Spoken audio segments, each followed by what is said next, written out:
Eu sou o Maurício Carvalho e esse é o Mi Casa Su Casa. E dessa vez estou no Rio de Janeiro, Barra da Tijuca. Eu vou conversar com um cara que jogou no Vasco, no Botafogo, no Corinthians. Rapaz de Barça. Vamos ver se ele vai receber a gente. Oi! E aí? Beleza, meu irmão? Como tá? Com licença, cara. Senhoras e senhores, sejam todos muito bem-vindos. Vem aí, Mi Casa Su Casa. Licença, cara. Vambora? E aí? Dá pra gente conversar ali? Dá. Fiquei sabendo que tem um museu aqui, é isso não? Tem ou não? Tinha, né? Tinha? Acabou isso? A gente mudou de casa, na real. Mas essa área aqui é É a área que as coisas acontecem. passa no churrasco. Já posso dizer que é o lugar preferido da casa? É, Então aqui que o jogo vai acontecer hoje, pode ser? fechado. Fechado, vamos lá.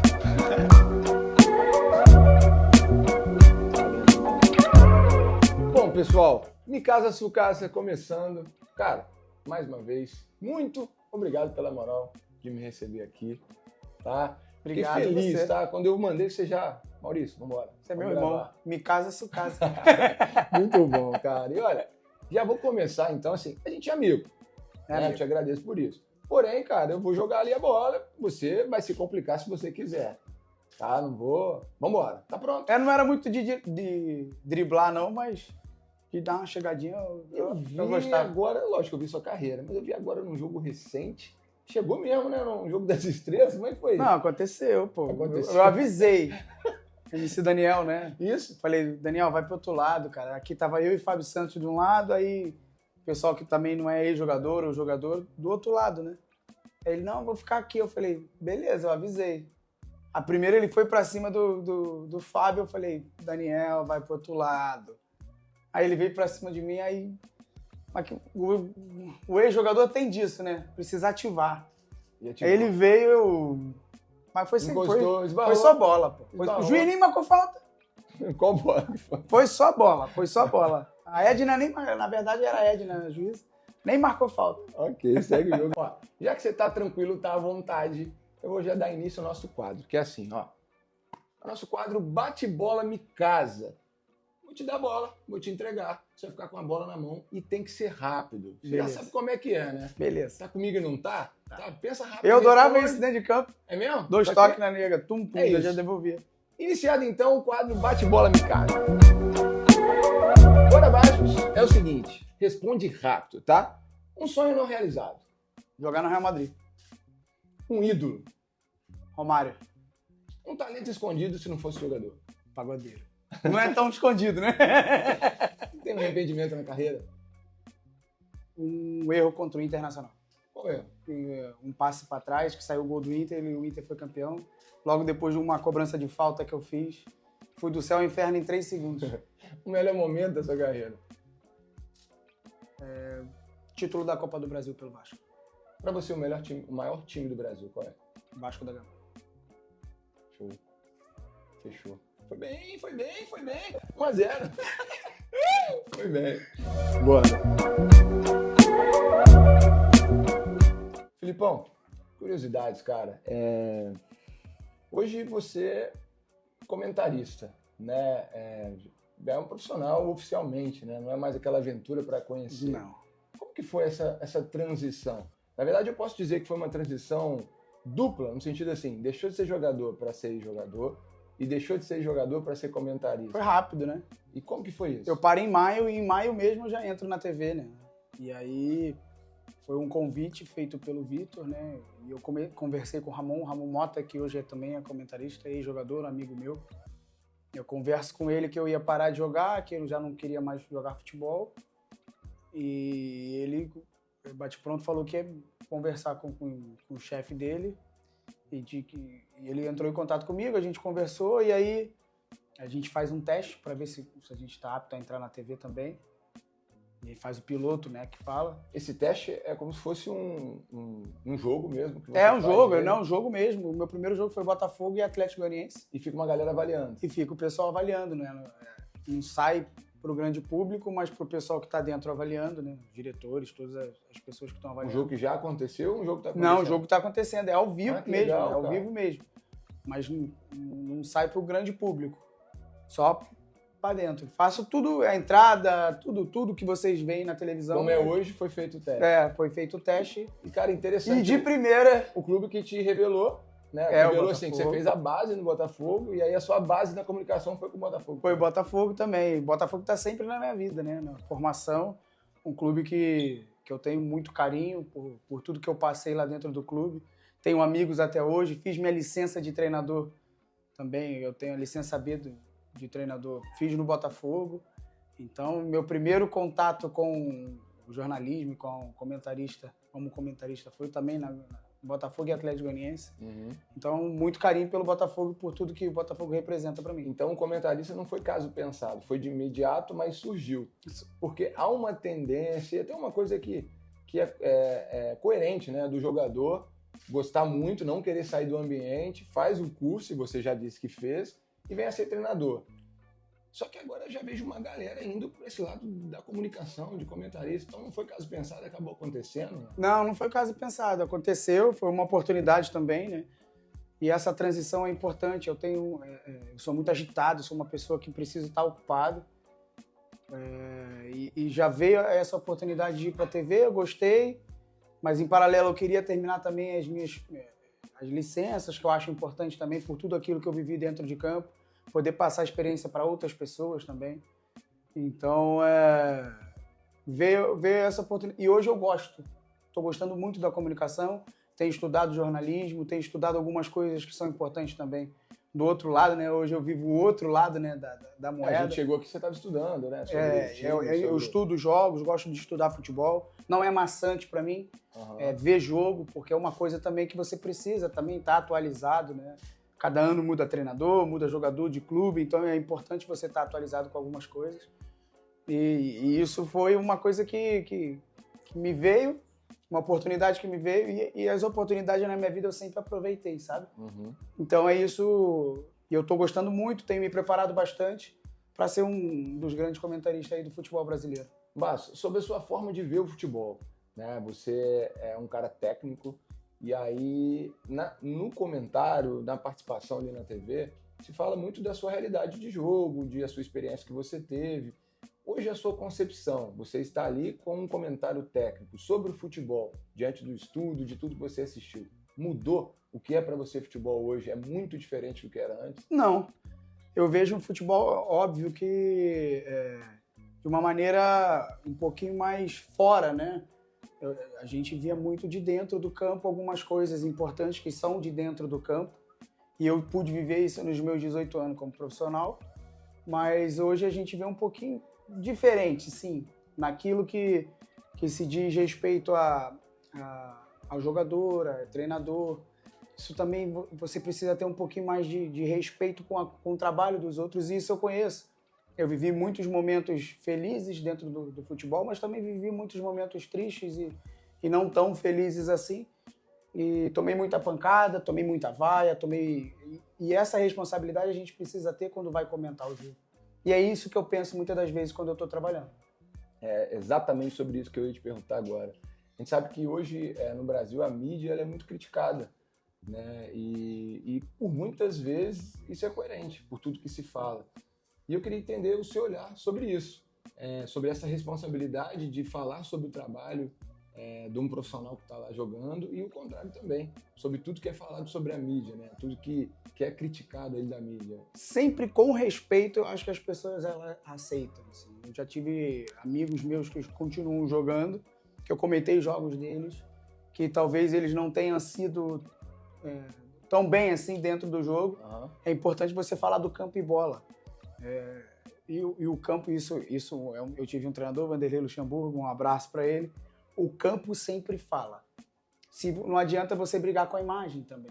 Se você está vendo que o jogador não está jogando bem, você pode falar de várias maneiras o porquê que ele não está jogando bem. Uhum. E eu, dentro de campo, vivi isso muito dentro de campo, e hoje fora, eu consigo falar, talvez tecnicamente, ele errou um passe, e nunca vou denegrir a imagem desse jogador, de qualquer pessoa, também, ou de qualquer clube também. Às vezes os clubes passam por momentos de oscilação dentro da competição. é importante você sempre respeitar a instituição, o jogador também que vai ali, que muitas das vezes não vai ver o seu comentário. E quem está em casa, que é o pai, a mãe, a esposa, os filhos, estão vendo o jogo, e você precisa ter respeito com essas pessoas também, né? Você vai falar do dentro de campo. Eu nunca gostei das pessoas falarem do extracampo para explicar o porquê que está acontecendo dentro de campo algumas coisas. Eu acho importante falar o que está acontecendo ali naquele momento, dentro do jogo, tecnicamente, eu acho importante. Mas você acha que, no geral, a mídia realmente pega pesado com os jogadores? Alguns comentaristas ainda falam sobre o extracampo para explicar alguma coisa que está acontecendo dentro dos 90 minutos. E eu acho importante também falar da nova geração de comentaristas que vem se atualizando, os ex-jogadores, né? Tem muito jornalista também muito bom, que estuda o jogo, que trabalha para fazer um bom jogo. Isso também eu tenho visto também dentro da TV agora. Mas tem muito ex-jogador que está parando, Praz, Fábio Santos, outros ex-jogadores que estão parando agora e que estão vindo para a TV para ser uma nova geração de comentaristas que faça o jogo melhor, que o telespectador consiga assistir com clareza, entender o jogo, que hoje falam algumas terminologias também diferentes e a gente consegue explicar.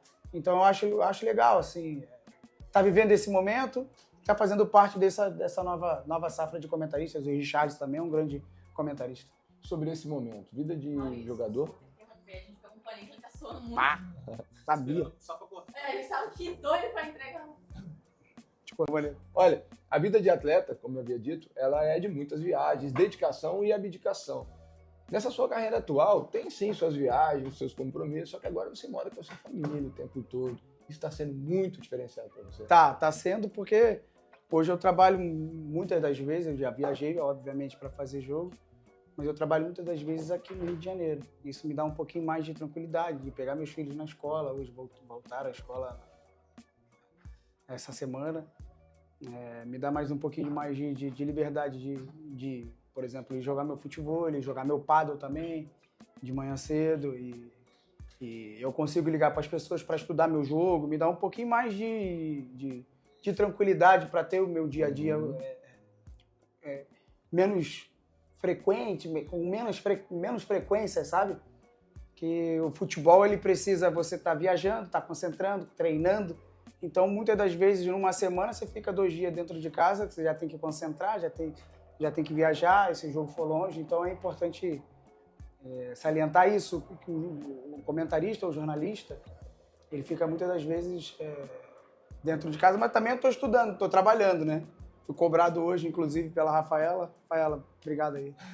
Que quando eu entro de cabeça no negócio, eu sou muito dedicado para fazer o melhor, né? Para entregar o melhor. Isso aí foi a minha vida toda, desde quando eu comecei a jogar futebol com 6 anos, eu sempre tentei entregar o melhor. Perfeito. Nem sempre eu entregava o melhor dentro de campo, mas fora de campo eu tento entregar o melhor. Vasco, sobre carreira. Começou, fez a base no Botafogo, e aí com passagem no Vasco posteriormente, foi pro Benfica, voltou, por 3 vezes esteve no Vasco e jogou com grandes nomes, né? Dedé, Diego Souza. Eu queria que você falasse da importância, você já demonstrou muito carinho pelo Vasco, mas dessas passagens, obviamente uma muito mais especial que outras, e do tamanho do Vasco para você e da importância. Foi assim, primeiro minha passagem pela Europa, né? Saí do Botafogo muito novo. O Botafogo, como eu falei anteriormente, logo no início ali do nosso bate-papo, o Botafogo é importante na minha formação. O Botafogo é importante para me projetar também para a seleção brasileira. Eu joguei todas as seleções de base. E isso também foi importante para que eu chegasse na Europa muito cedo. Eu cheguei com 17 anos num clube enorme que é o Benfica, que eu joguei com grandes jogadores, Di Maria, Rui Costa, Luizão, Davi Luiz. O melhor que você jogou na história? Aimar. É mesmo? O Aimar era diferente. O Aimar continua. Aimar, que eu joguei no Benfica também, são grandes jogadores, Ramires. Trabalhei com grandes treinadores também que eu aprendi, Jorge Jesus, Kiki Flores, que foi meu primeiro treinador lá no Benfica. E assim, todas as minhas passagens têm alguma coisinha, né? Eu fui campeão no Benfica, fui campeão no Vasco, que quando eu volto do Benfica emprestado para o Vasco. Logo no meu primeiro ano de clube, eu já sou campeão da Copa do Brasil, um título nacional que marca a minha carreira e a carreira de todos daqueles que fizeram parte do grupo. E eu volto e jogo com um dos meus ídolos, o Felipe, que era a referência da minha geração. E hoje eu posso chamar de amigo. Felipe Maestro, o Juninho Pernambucano também, um grande jogador, Diego Souza, Dedé surgindo, Alan. São jogadores que fizeram seu nome, que fizeram história dentro do futebol. Vocês ficaram amigos, né? E todos são amigos. Todos são amigos. A gente vive perto aqui, a maioria das vezes está junto. Isso foi importante também no Vasco. Corinthians foi campeão brasileiro, foi campeão paulista. Joguei com grandes jogadores, são meus amigos até hoje. Sou compadre também do Jô, que foi artilheiro naquele ano de 17. Cássio, meu amigo desde 2007, que eu tive uma passagem pela Holanda, no PSV. Cássio, Fagner. Eu jogo com o Fagner no PSV, jogo com o Fagner no Vasco, jogo com o Fagner também no Corinthians. E a gente é campeão da Copa do Brasil no Vasco, depois campeão brasileiro no Corinthians. Um cara também que é meu amigo. Eu tive uma passagem também muito boa pelo Sport Recife. E agora um dos últimos clubes também, Goiás, que eu tenho muito carinho, que me abriu as portas depois de um momento complicado. Depois de 8 meses sem jogar, não saí do Vasco, ficou 8 meses sem jogar. Me veio uma oportunidade de ir para o Goiás, conhecer uma nova cidade, um novo lugar, um novo clube também que me abriu as portas, e a gente sobe de divisão em 2021, numa retomada do clube. Isso faz parte da minha história. Então são clubes, todos os clubes que eu passei tenho muito carinho, mas esses clubes que eu citei são sempre importantes na minha carreira, porque é onde eu conquistei títulos, onde eu fiz amizade e onde eu posso voltar com cabeça erguida. O Grêmio também tem jogadores importantíssimos com quem eu joguei. O Maicon é um deles. Jeromel, que fez história, Luan, Dudu, Zé Roberto, que me fez ser mais atleta. Aprendi a essência de ser atleta com o Zé Roberto, ele tinha 39 para 40 anos. E eu aprendi muita coisa. Ainda, esse cara tem 39 ainda. Ele nem parece que fez 30 ainda. É referência. Então, esses clubes citados foram clubes importantes na minha carreira, importantes na minha trajetória, e que eu levo todos eles no meu coração, porque foi uma trajetória de 18 anos que foi difícil, foi árduo, mas foi muito feliz. Eu não tenho nenhuma frustração de não ter feito nada. É lógico que sonhos a gente sempre teve. Quando eu era pequeno, tinha um sonho de jogar no Real Madrid. Quase foi realizado, porque na época que eu fui pro Benfica tinha uma proposta do Real B e eu preferi ir pro Benfica principal. E quase aconteceu, mas não tem nenhuma frustração. Você não se arrepende disso? De nada, não me arrependo de nada. Que bacana. Tudo que eu fiz na minha carreira foi porque Deus me permitiu e as coisas aconteceram pela vontade dele. Massa. Cara, tem uma máxima, mudando um pouquinho de assunto, né? Que na escola, os apelidos que pegam, aquelas brincadeiras, são aquelas que a galera fica nervosa, né? A galera não gosta do apelido, o apelido acaba pegando. E tem um termo que é o Paz de Bastos. Hoje, você mesmo posta, você mesmo fala disso até com um certo carinho ali, mas no início não foi bem assim. Conta pra gente. Como é que a foi? Paz, se vocês perceberem, quando começou, era Paz com S, né? Mas errado. Era o meme. E era toda vez que, na época, em 2011, 2012, era o Cristóvão, um treinador, e o torcedor do Vasco não entendia porque ou o Juninho ou o Felipe ficava no banco para o Felipe Bastos jogar. Mas muitas das vezes era a escolha do treinador e isso o torcedor ele não entendia, até porque dois grandes ídolos do clube. E aí, toda vez que saía a escalação, meu nome vinha a Paz. Hoje a gente vai ter a Paz de Bastos. Eu jogando bem, jogando mal, fazendo gol, errando chute, era a mesma coisa. A minha senha, que eu brinco até hoje, era dominar a bola e tocar a bola para trás. Não era nem errado, tá? Tocou a bola para trás, já começava o jogo a ser vaiado e essas coisas. Então eu aprendi muito cedo a ter controle emocional. Talvez dentro de São Januário, eu fui um dos jogadores mais vaiados dentro de São Januário. É mesmo? Mas foi o que mais joguei. Joguei mais de 200 jogos pelo clube. Porque isso nunca interferiu no meu jogo. Isso me fez ser melhor, ser mais forte. E isso... Eu não carrego nenhuma mágoa do torcedor vascaíno, mas eu entendo o Paz de Bastos. E eu trouxe pra mim. Isso não pegou. E pelo contrário, agora todo mundo fala, quando encontra na rua, ou me ver, e eu peguei isso pra mim também, a paz de baixo. É um cara tranquilo. E ninguém quer, e todo mundo quer ter paz, na real. É né? verdade. Cara, e eu vi uma entrevista sua sobre clássicos, né? Tem hoje no Rio, Fla-Flu, né? Tem.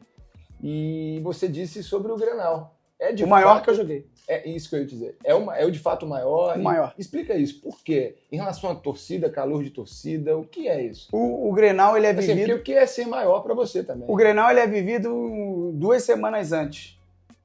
A atmosfera A geral, atmosfera da cidade, tudo se transforma. O Grenal, ele o 444 foi agora. Né? Eles contam cada Grenal, desde o 1, quantos o Grêmio ganhou, quantos o Inter ganhou. E isso mexe com a cidade, mexe com o clube, mexe com a movimentação dos 2 clubes, tá?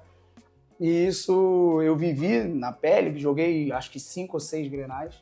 Ganhei mais do que perdi. Mas o que eu perdi, eu tenho até hoje. De vez em quando vem aquele pensamento, puta, se aquela bola entrasse, puta, se o Nilmar não roubasse aquela bola e tal.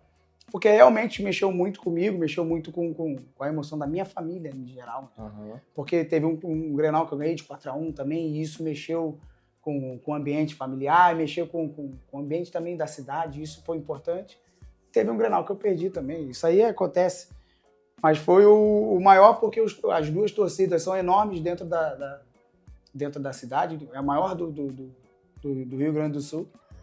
E eles vivem mesmo o clássico, sabe? Joguei grandes clássicos, obviamente, joguei Corinthians e Palmeiras, joguei Corinthians e Santos, Corinthians e São Paulo, Flamengo e Vasco, Vasco e Botafogo, Vasco e Fluminense, joguei Benfica Porto, Benfica Sport, mas pra mim o maior que eu joguei foi o Grenal. Bacana. E quando fala de maior, e fala de torcida, fala de pressão, me vem à cabeça o Corinthians. E foi de fato, é certo eu afirmar e dizer que o Corinthians foi o último time grande que você jogou? O Corinthians foi não. Eu joguei depois do Corinthians, eu joguei no Vasco, né? Joguei no Sport também, que é grande. E fazer essa pegadinha não deu. Joguei em Goiás, que é grande, né? É o maior do Centro-Oeste. Olha, ele é esperto, ele tá treinado. Hein? Eu sou brifado, né, mano? Não, mas o Corinthians realmente foi o de maior torcida. A melhor torcida que eu joguei. Com certeza. Eu não vi o torcedor corintiano vaiar ninguém dentro do estádio. Isso, querendo ou não me atrapalhava dentro do Vasco. Não me atrapalhava nas outras equipes que aconteceu isso. Mas o torcedor corintiano, ele tem um quê diferente. Ele é maloqueiro, sofredor mesmo. É um torcedor que dá a sua vida pelo Corinthians, tendo em vista que a gente viu no Mundial de 2012, 40 mil torcedores lá no Japão. Tem torcedor que não voltou até hoje, né? Porque não conseguiu voltar. Mas chegou para ver o time dele campeão mundial. Eu vivi isso em 2017. A gente fez um ano perfeito, né? Os Piratas do Carille. Eu era um dos piratas. Mas aí o torcedor corintiano abraçou a gente num momento difícil do clube. A gente foi campeão paulista. A gente era a 4ª força do Campeonato Paulista. Bateu campeão. No Campeonato Brasileiro, todo mundo tinha dado o Corinthians como ia brigar para não cair. Primeiro turno, 46 pontos. Então, quando a gente é campeão, a gente mostra a força não só do clube, dos jogadores, mas sim do geral, né? A torcida abraçou a gente e tal. Todo jogo era lotado, todo jogo acontecia do torcedor corintiano dar sua vida mesmo para empurrar a gente lá dentro do estádio. Até um momento, um clássico contra o Palmeiras, a gente vai treinar na arena e libera a torcida para assistir o treino. 40 mil pessoas no treino. 40 mil pessoas no treino. E aí os clubes começaram, a partir desse momento, os clubes começaram a liberar os torcedores para assistir o treinamento, né? Quando é um jogo assim mais importante, a partir desse momento que o Corinthians fez 40 mil pessoas no treino. Num sábado, domingo ia ser um clássico contra o Palmeiras, que a gente ganhou o jogo 3-2. Diferente. E sagrou campeão. Olha, para encerrar essa parte de futebol, Neymar ou Rivaldo? Brincadeira, não precisa fazer. Os dois. No meu time joga os dois. No meu time de 2002 não ia sair nenhum dos 3, ia sair o Kleberson. Cara, e de resenha. Assim, tudo que o Neymar fala, faz, é demais ali. Você acha que teria uma melhor resposta? Porque se pegar o corte e não levar em consideração o contexto, isso é a minha opinião, fica uma coisa que ele poderia ser melhor na resposta. Dizer, não, eu não entrar, tirava outro para eu entrar ali, mas Mas Ele o tinha que Romário escolher. não deu essa opção pra ele. Exato. E outra Tinha que coisa, tirar um dos... pra ele jogar e não dizer assim quem era pior ou quem era, né? Não, ele tinha que tirar um dos três. E aí, o que acontece?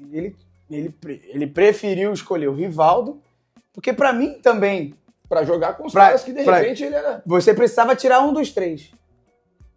Ele não tinha a opção de não tirar nenhum dos três, tirar outro. Aham. Era um dos três. Pô, Ronaldo, fenômeno. Ronaldinho Gaúcho foi ídolo de uma geração, da nossa geração. Que eu sou 90 e o Neymar 92. É isso. É ídolo da nossa geração. O Rivaldo também é nosso ídolo. Mas aí o Neymar ele responde auge por auge. Pô, auge por auge, eu acho também que o Neymar foi melhor que o Rivaldo. Mas o Rivaldo naquela Copa de 2002, Absurdo. pra mim foi o melhor Absurdo. jogador daquela Copa. Apesar Absurdo. do Ronaldo ter feito os gols e também ter sido o melhor do mundo naquele ano, o Rivaldo pra mim foi o melhor jogador da... Então fica difícil, mas ele precisava tirar um. Auge por auge eu também tiraria o Rivaldo. Eu concordo com o Neymar, mas se for meu voto... Ah, daquela seleção, quem você tiraria? Desculpa, Kleberson, você é penta, mas eu tiraria você. Jogaria os 4 lá na frente. Perfeito. E Matheus, a gente falou dele agora há pouco, extremamente carinhoso, seu filho, conheço. Gosta de futebol, Ama. treina, futsal, futebol de campo. Se ele perguntar pra você, pai, escutei sobre sucesso. O que é sucesso? Você explica o que pra ele? Sucesso, cara, que pergunta, hein? Sucesso é você conseguir tudo aquilo que você sonhou sem passar por cima de ninguém. Isso pra mim é sucesso. E ele te devolve. Como eu consigo sucesso? Lutando, trabalhando, sendo correto, obedecendo as pessoas, obviamente o pai e a mãe, ele tem que me obedecer, mas tem que obedecer o treinador, se ele for ser jogador de futebol, você tem que obedecer o chefe dele. E ter personalidade, eu acho que é isso, assim, a personalidade. Isso te deixa pertinho de sucesso. E uma pitadinha de sorte, eu brinco sempre. Eu trabalhando, eu ajudo a minha sorte. Boa.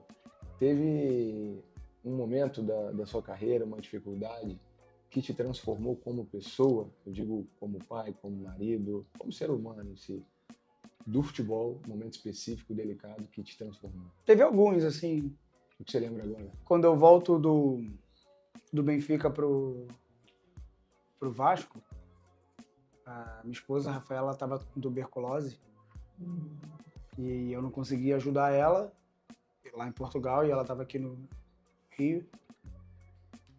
E eu volto, converso com meu pai, tenho uma conversa bem franca com ele e eu falo que eu queria parar de jogar. E aí onde eu falo de ter pessoas importantes dentro da sua vida que te direcione, né?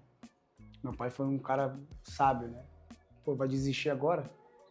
Pô, tu já chegou. Olha aí teus amigos aí, tem muitos amigos seus que não chegaram ainda, estão ainda na base. Eu tinha 19 para 20 anos. E você já chegou, agora é perseverar, trabalhar, que você vai conseguir. E quando eu venho pro Vasco, eu venho desacreditado, sabe? Assim, com 20 anos, mesmo muito novo, eu era desacreditado. E essa virada e essa guinada na minha carreira, ela veio depois de 10 jogos sem ir pro jogo, que antigamente iam 18 só pro jogo. E aí, 10 jogos sem ir pro jogo, e quando eu vou pro jogo eu sou cortado, e isso é Deus me mostrando o tempo inteiro que eu tinha que perseverar, trabalhar, trilhar esse caminho que a minha oportunidade ia chegar. E quando eu vou pro jogo, era no Castelão, estreia minha, né, no Vasco. Eu sou cortado do jogo. Vou como 19, eu sou cortado. Um volante que jogava no Vasco, o Gilmar, sente no aquecimento, eu desço da arquibancada, vou pro banco. O Vasco faz 1-0, e aí, faltando 9 minutos pro jogo acabar, PC Guzmão era o treinador, me chama para entrar. E aí, me chama para fechar a casinha, e aí, por isso que eu falo de personalidade, de perseverar, de confiar no que você faz de bom. Tem uma falta na entrada da área, eu bato a falta, aí é Deus me mostrando novamente, né? Que a gente vai ter sempre na nossa vida percalços.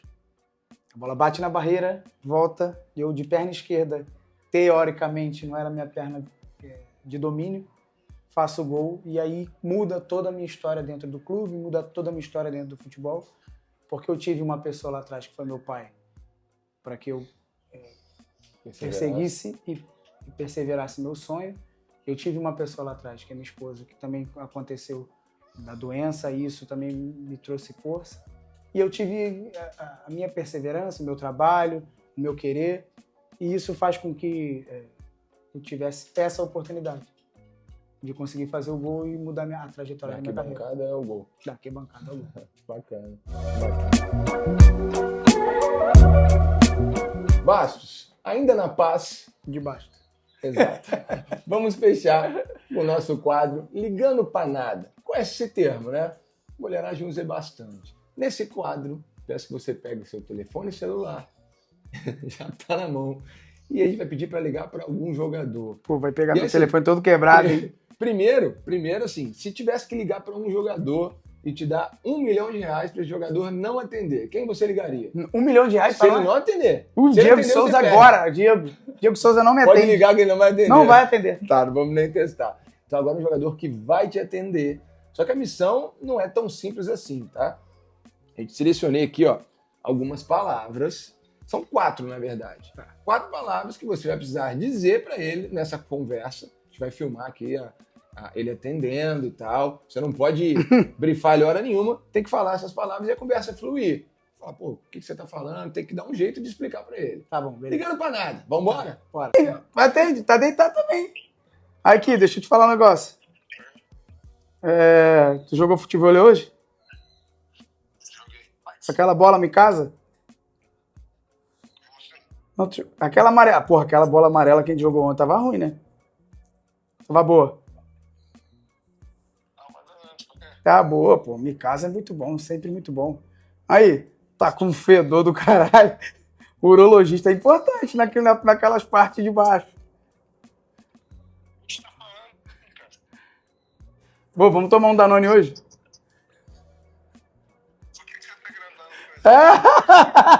Aí, eu precisava falar quatro palavras, meu amigo. Olha o Maurício. Vai, Diegão. Olha aqui, meu. Aqui, a minha casa é muito boa, urologista, fedor e Danone. Eu precisava falar 4 palavras. Aí, eu apostei 1 milhão que tu não ia me atender, perdi. Então tá, beijo pra você, tá? Valeu, Diego. Tamo junto. Depois a gente se fala. E foi bem. Eu saí falando, né? Não. Ele sem entender nada, tipo, de maluco. Ele já se ligou que eu tava com o negócio aqui, ó. E aqui você falou, pô, me casa ruim, mas você fala, ruim mesmo? E aí, como é que ia ser? Não era ruim. Acabou o programa, já era. Não era ruim, Hein? óbvio não. Porque a gente jogou futebol ontem. Uhum. Aí eu tinha que entrar e falar, aquela Nossa, bola da minha casa, não sei o quê. Mas Aí... foi bem. Aí, essa bola vai ser minha, tá bom? Foi bem. É de presente mesmo, realmente. Obrigado, tá? Tá? Obrigado, tá, minha casa. Você é a melhor que tem do futebol, tá? Tem uma galera que fala que a bola amarela é diferente e tal. Não é. Mas amarelinha queridinha, confesso. É a mais Eu gosto bonita. bastante. É o que eu mais gosto do futebol. É a amarela. Massa, né? Cara, olha só, trouxe um presente pra você também. Trouxe. Produção, ó, pode jogar. Boa. Material diferenciado, tá? Diferenciado. Vamos olhar. Fui nesse CT aí, hein? Aí, ó. Opa. Material feito pela Five, especial. Você vai gostar. Vou jogar muito futebol isso aqui. Agora, Obrigado. pra peitada subir, não adianta me casa, não adianta Five. Tem que treinar, tem que ter qualidade. Não, eu tenho. Pode perguntar aí o pessoal do bastidor que eu tenho. Irmão, mais uma vez, muito obrigado por me receber. Foi muito leve estar com você. Acho também, óbvio, pela nossa amizade, mas pelo seu trabalho como comunicador, Obrigado, que você vem fazendo. Tá realmente tirando onda. Cheguei, você estava estudando, né? Você me mostrou ali. Cara, é isso. Tá se dedicando. E é o que você falou sobre perseverar, sobre dedicar. E todo esse sucesso que já está acontecendo não é à toa. Parabéns. Obrigado a você, muito obrigado. Minha casa é sua casa. Minha casa é sua casa. É legal receber vocês aqui e falar um pouquinho da minha vida. Boa sorte também no teu novo projeto. Que você continue arrebentando como você faz nas quadras, como você faz no seu CT. Pode crer que um dia, se eu for apresentador, uma das referências é você também. Porra. Que Deus te abençoe, tá? Fica com Deus. Rapaziada, paz de baixo.